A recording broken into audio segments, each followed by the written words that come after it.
All right, one thing you can do is if you issue purchase orders and you're frequently receiving inventory because you're buying inventory to then sell, you want to make sure your inventory is always sort of accurate in stock. So one thing you can do is manage purchase orders directly through Sagify. So extending our example, let's buy 250 of the Easy Apps inventory item. So we bought 250 quantities of them. We'll assign a purchase order number, 09009, save. And typically what you would do is you would then take that purchase order. So you go look up your purchase order. I should change the date actually.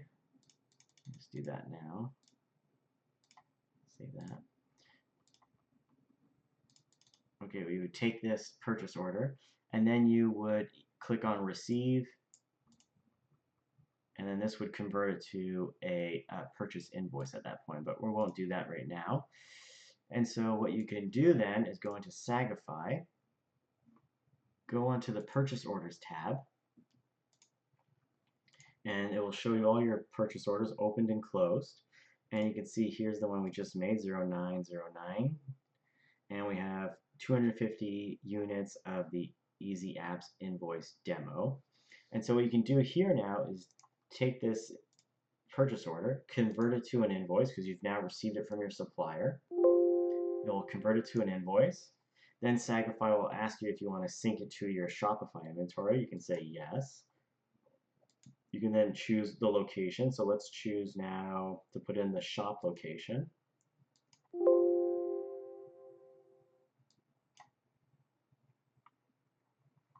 And now if we go look in our Sage and we look at that inventory item, we can see that 250 units were received, so it did get the purchases and received inventory was created, the purchase invoice was created. And now if we go look in our Shopify store, the inventory quantity should be changed for the shop location.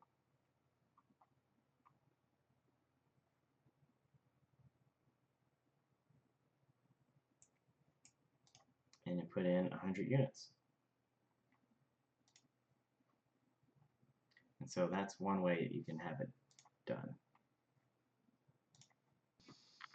All right, let's look at another thing you can do with creating general journal entries. And if you are selling on Amazon or PayPal, one thing you can do is upload your financial summaries that you receive at the month's end, and you can import it as a general journal entry.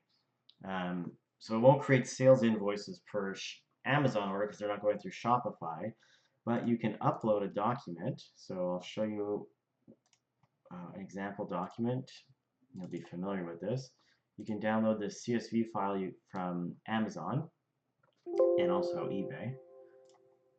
And it basically just looks like this. It kind of tells you all your orders that you sold within a period, you know, the price, your fees you paid, etc., etc., and then there'll be like you know, a total amount. So what you can do is you can take this CSV file, we can upload it to Sagify, and it will then create a general journal entry with all that data on it, matching the sums and taking out, putting everything into specific accounts, whether you sold through shipping, taxes, refunds. And so you can see it created a balanced journal entry of 21,563.97, and then it will put it into your correct GL account. So selling fees went into a fees discount, Amazon product sales, and then if you don't like the GL account it goes into, you can always edit it yourself. And then you can then go save this number, click save, and then if we go into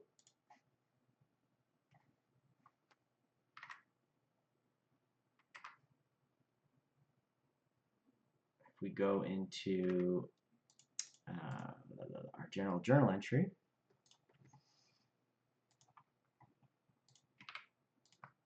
and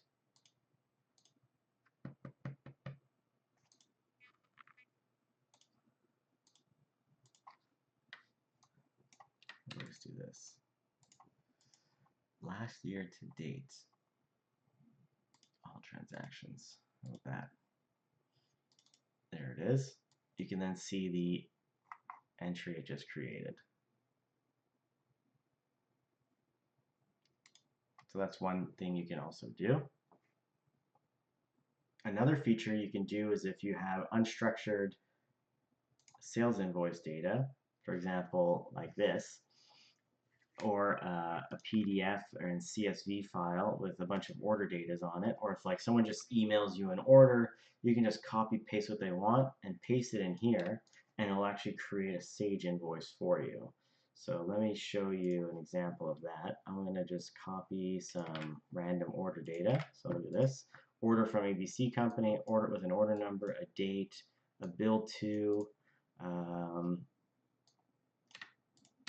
a shipping address, and then some items, and then a shipping cost. And you can just click process.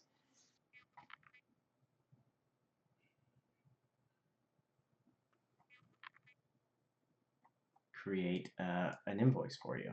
So based off of that information. So customer name, John Smith, bill to this address, ship to this address. You can see the shipping's different.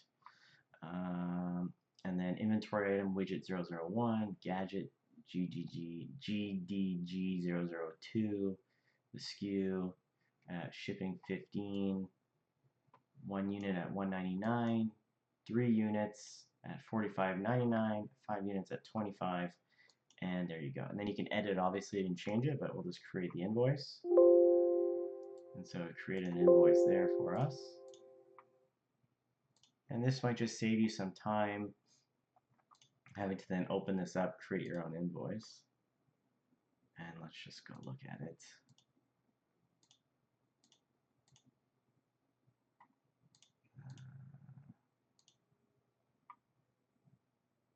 Oh, it's right there. And so there it is.